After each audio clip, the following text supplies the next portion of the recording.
Ngayong adlaw mga kamisyon, aniya kita karon mamalandong kita sa pulong sa Dios.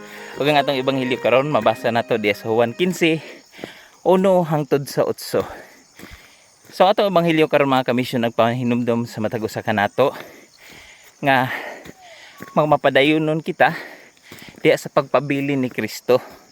Tungod kay si Kristo mga kamisyon, mauman ang tinuod nga punuan sa paras. O gipahinumdom di astong ebanghelyo mga kamisyon nga wala gyud kita mahimo kung mahimulag kita di sa punuan nga mao si Kristo.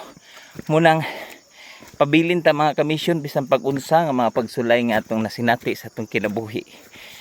Ayaw surrender. Hinuon salig sa punuan nga mo'y naghatag kanato og nagprovide kanato mga kamisyon sa tanan nato mga panginahanglanon. Og ang nakita dili sa pagsalig sa Dios og ana ang pulong sa Dios diha kanato, siya magpabilin usab diha kanato og mapasidunggan nato ang amahan nga mo'y nagpadala ni Kristo og nagprovide kanato og ang atong gisaligan. Babay sa mga kamisyon, ingat sa atong tagstag sa kabiyahe karon.